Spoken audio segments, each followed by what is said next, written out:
আমরা সকাল থেকেই দেখছিলাম যে এই সোনিয়াগ্রা এলাকার আকাশে এখনো সেনাবাহিনীর হেলিকপ্টার টহল দিচ্ছে। আশঙ্কা করছে এখনো আন্দোলনকারী এখানে অবস্থান করতে পারে, এমন আশঙ্কা থেকেই কিন্তু তারা আকাশপথে এই হেলিকপ্টারে টহল দিচ্ছেন। তারা একই সঙ্গে সড়ক পথে আমরা যতটুকু দেখেছি সেনাবাহিনীর সদস্যরা টহল দিচ্ছে।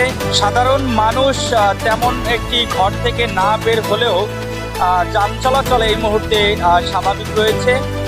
এটি আমরা এই মুহূর্তে এই সোনিয়াগ্রা এলাকায় দেখতে পাচ্ছি। আরেকটি বিষয় আপনাদেরকে জানিয়ে রাখতে চাই, প্রত্যক্ষদর্শীরা যেটা জানিয়েছিলেন, স্বাধীনতা বিরোধী চক্র যারা আবারও মাথাচাড়া দিয়ে উঠেছে, দেশের এই ধ্বংসলীলায় যারা অংশ নিয়েছিলেন, যারা স্বাধীনতাকে আজও মেনে নিতে পারেনি, বাংলাদেশকে মেনে নিতে পারেনি, তারাই কিন্তু এই ধ্বংসাত্মক কার্যক্রমে মেতেছিল।